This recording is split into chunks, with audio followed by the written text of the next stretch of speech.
Des Moines Valley, Iowa, October, 1891. The autumn air was crisp with the coming frost, but the talk of the settlement was hotter than any forge. It was all directed at one man, Ferencz Nemeth, and the bizarre spectacle taking shape on his small plot of land. With a team of borrowed mules and a groan of rope and timber, he was hoisting the entire hull of a derelict river barge over the roof of his small finished cabin. It hung there in the sky for a moment, a dark, tarred crescent against the pale blue, before settling onto a framework of heavy posts. Dale Osgood, the township clerk, and a man whose opinions were as solid as the oak he used for his desk, stood with his arms crossed. A small crowd of neighbors gathered around him. "It's the damnedest foolishness I've ever seen," he declared, not bothering to lower his voice. "Oh, he's built himself a sail. First good gale comes roaring down this valley, and that thing will lift his whole house clear to the next county." Caleb Finch, a carpenter who had built half the structures in the settlement, nodded grimly. "It'll catch the wind, Dale, no doubt. But if that don't get it, the rot will. He's trapped the roof. Come spring, the underside of that boat and the shingles on his cabin will be nothing but wet punk." "A fool and his money," muttered Jedediah Stone, the general store owner, calculating the imagined cost of the wood, the ropes, the barge itself, wasting good timber on a madman's fancy.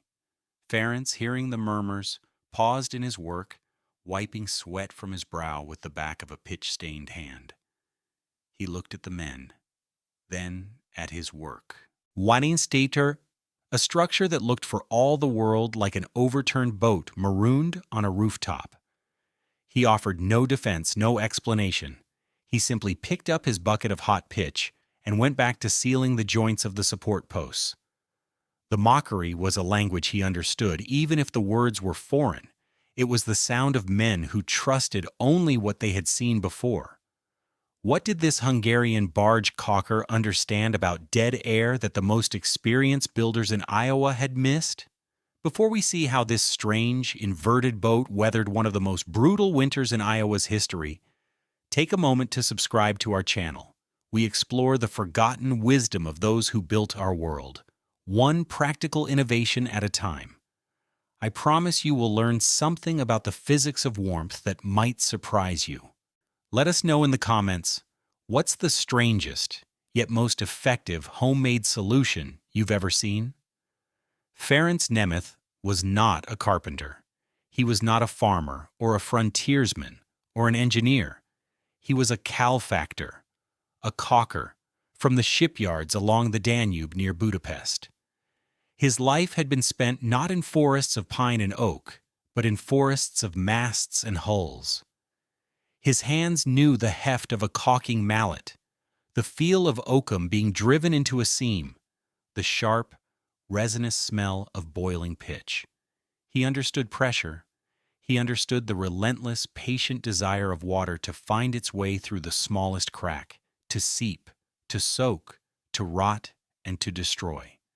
His entire trade was the art of creating an impenetrable skin, a perfect seal between the world inside the boat and the world outside. His wife, Ilona, and their two small children, 8-year-old Istvan and 5-year-old Zsofia, had followed him across an ocean to this land of black soil and endless sky, a place that promised a life built on their own terms. Their first Iowa winter, in a hastily built cabin like all the others, had been a lesson in a different kind of pressure. It wasn't the steady push of a river, but the insidious pull of the cold. The winter of 1890 had been a brutal tutor. The nails in their roof, driven through the sheathing from below, acted as tiny conduits of cold. The warm, moist air from their breathing and cooking would hit these frozen points of metal and weep, leaving long, rusty streaks down the pale pine boards. By noon on the coldest days, a thick dam of ice would have already formed along the eaves, a glittering, a beautiful menace that forced melting snow back up under the shingles, staining their ceiling and rotting the roof deck. Worst of all was the stove. It burned a furious amount of wood, glowing red at its base, yet the stovepipe just 2 feet from the flue was often cool enough to touch. All their precious heat, the product of countless hours of chopping and splitting wood, was flowing straight up and out through the thin membrane of their shingle roof, lost to the indifferent sky. That winter, the children were never without a cough, and Ilona's face was perpetually etched with worry. Ferencz knew he had failed to build a proper hull.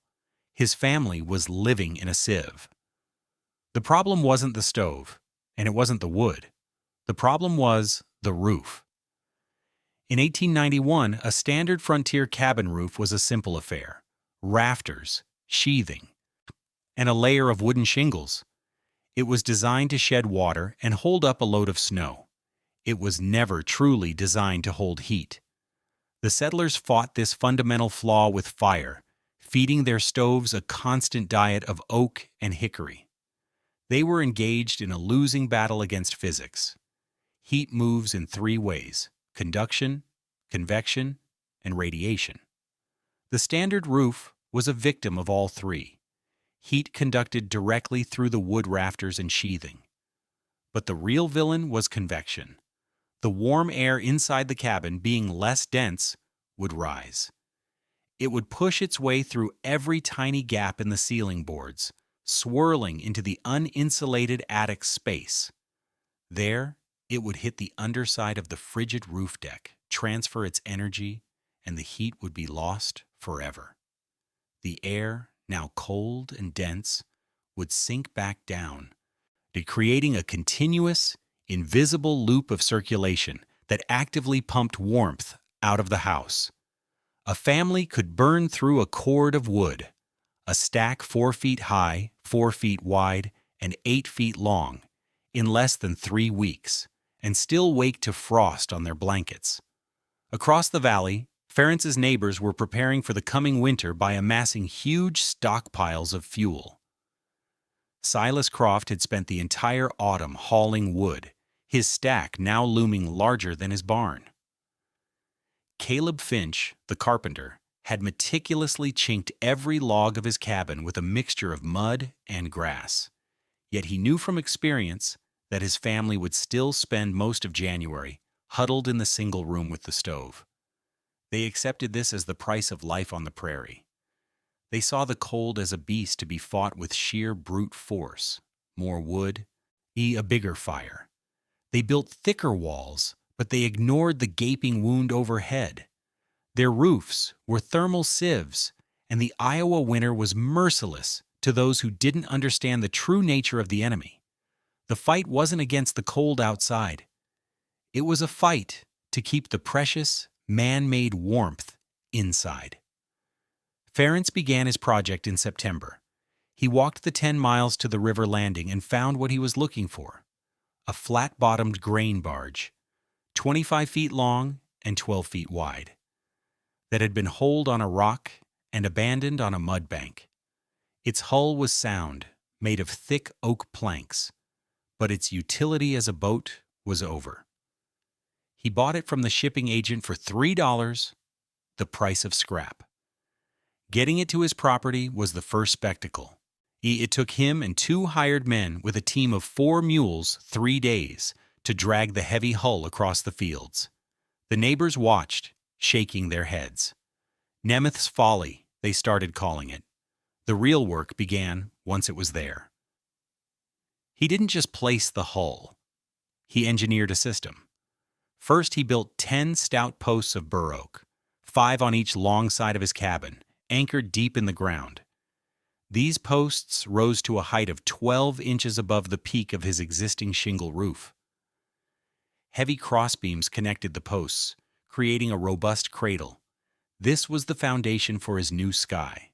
Then came the hoist. Using a block and tackle system rigged to a massive cottonwood tree, Ferencz and his team slowly, painstakingly, lifted the barge hull, flipped it upside down, and maneuvered it into place over the cabin. It settled onto the crossbeams with a solid thud that echoed through the small valley. From a distance, it looked absurd, like a child's toy boat dropped on a wooden block. It was during this phase that the criticism was loudest. Dale Osgood came by almost daily. "Ferencz," he said, trying to be neighborly, but failing to hide his condescension, "I'm the township clerk. I have a responsibility. That thing is a hazard. The wind will get under that curve and peel it off like a lid from a can. It will lift in the first gale." Ferencz, who was on a ladder applying a thick black coat of his proprietary pitch to the hull's exterior, just glanced down. "Hull is heavy," he said in his thick accent. "Wind goes over, not under."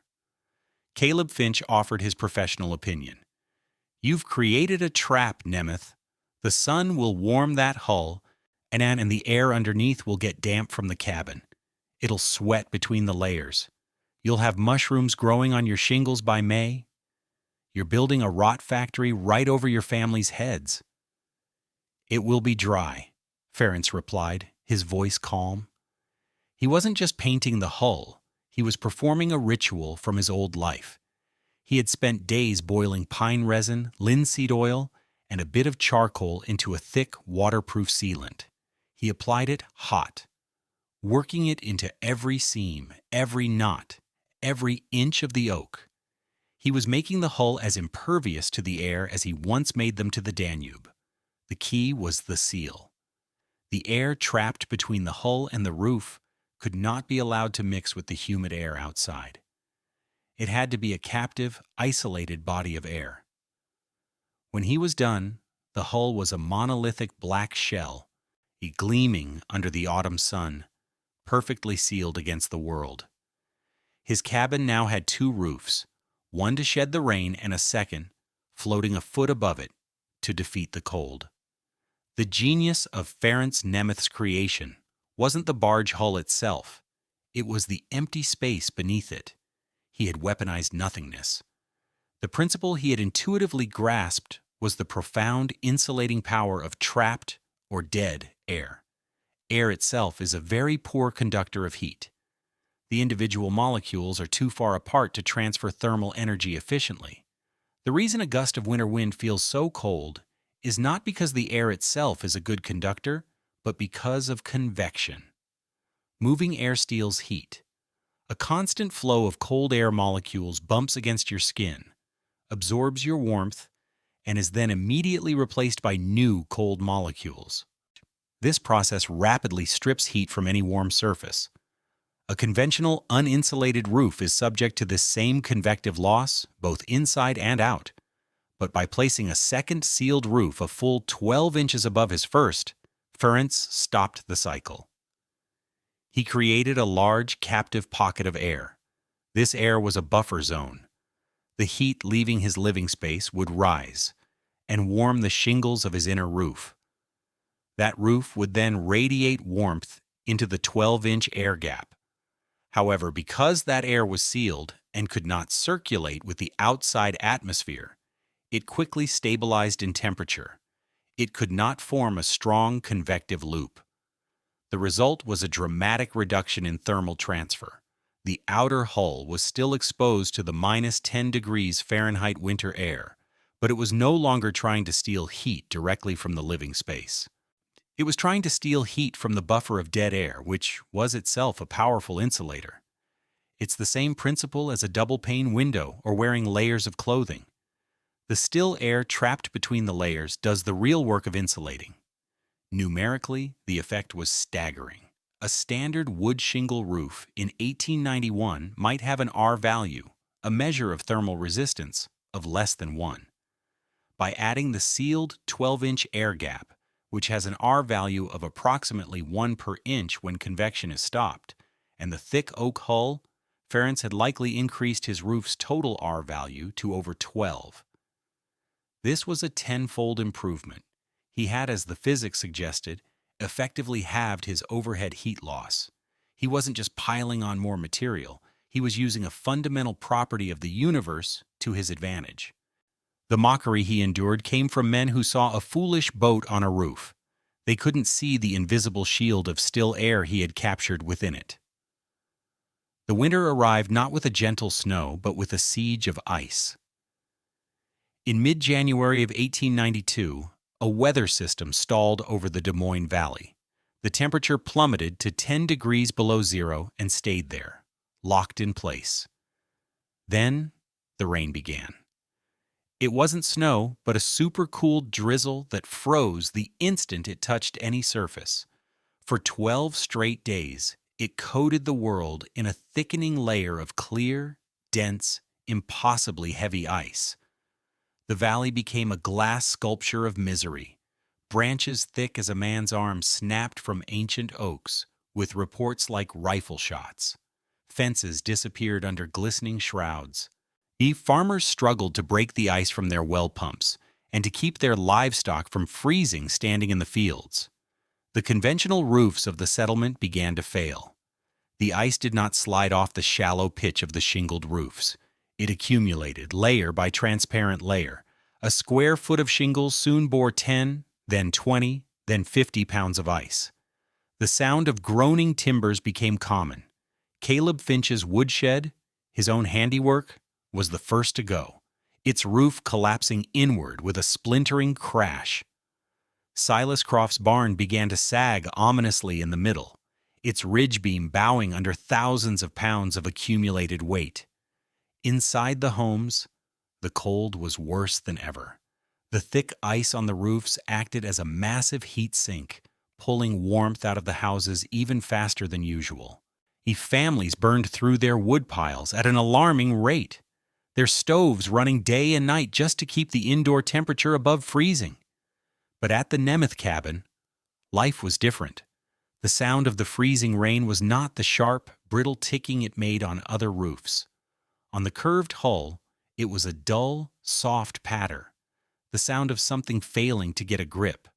The curved shape, designed to shed water, performed even more brilliantly with ice. As soon as a thin layer formed, its own weight would cause it to lose its tenuous grip on the smooth, pitched arc of the hull. It would shear off in sheets and slide harmlessly to the ground. While every other roof in the valley was accumulating a deadly burden, Ferencz's hull remained almost entirely bare, its black tarred surface stark against the glittering white landscape. Inside, an impossible peace reigned. The great thermal wound at the top of the house had been healed. The stove consumed wood at less than half the rate of his neighbors, maintaining a steady, comfortable warmth. There were no rusty tears from the ceiling nails. There were no monstrous icicles clutching the eaves. The true proof was in the small details of domestic life, the things made possible by the absence of a struggle. Ilona could work her bread dough on the wooden table without it becoming stiff with cold. She left a small dish of butter out, and it remained soft and spreadable. The children, Istvan and Zsofia, could play on the floor in their stocking feet, building castles with wooden blocks, their laughter echoing in the warm, still air, a sound of impossible normalcy in the heart of the brutal siege. On the 12th day of the storm, the breaking point came for Dale Osgood. He was in the township clerk's office, a small, sturdy building he'd had built to his own exacting specifications, when a sound like a pistol shot echoed through the room. He looked up to see a crack race across the plaster ceiling. The massive weight of the ice had finally broken the back of his ridge beam. The entire roof was threatening to collapse. He needed tools, a heavy-duty jack, and thick timbers to shore up the beam before it failed completely. His own were in his shed, its door now frozen shut behind a wall of ice. He thought of his neighbors. Finch's woodshed was already a ruin. Croft's barn was on the verge of collapse. Panic began to set in. Then he thought of the one structure in the valley that seemed utterly indifferent to the storm, Nemeth's folly. Bundled in every layer he owned, Osgood ventured out into the crystalline nightmare. The ground was a treacherous mirror. Every step was a risk. He made his way slowly, painstakingly, toward the strange cabin on the hill. As he got closer, the contrast became staggering. His own home and office were entombed in ice, with foot-long daggers of it hanging from every eave. The Nemeth cabin, by contrast, stood clear. The ground around it was littered with sheets of shattered ice the hull had shed, but the structure itself was clean. He approached the door, his head bowed against the stinging, ice-laden wind. To knock, he stepped under the wide overhang of the barge hull, and the world changed. In that 2-foot space between the edge of the hull and the cabin wall, the wind ceased. The relentless pelting of freezing rain vanished. There was a pocket of profound, almost shocking stillness. This was the moment the mockery died. He stood there for a long second, processing the sensory contradiction. He had expected the biting cold and wind to follow him right to the door. He felt instead a pocket of calm. He looked up at the underside of the hull above him. It was bone dry. He looked at the cabin's actual eaves, tucked safely beneath the hull's protection. They were clean, free of the monstrous icicles that adorned every other building. He then looked out from his sanctuary of stillness at the storm raging just feet away, and at his own ice-choked roofline in the distance. The evidence was irrefutable, a physical truth his body understood before his mind could fully accept it. He knocked. The door swung open, and a wave of warm, stable air washed over his face. It was not the scorching, dry heat of an overtaxed stove, but a gentle, pervasive warmth. Ferencz Nemeth stood there, his expression calm, unsurprised. "My roof." "The beam," Osgood stammered, the words catching in his throat. "I need to borrow a jack and timbers." Ferencz simply nodded and led him to the small, well-organized workshop behind the cabin.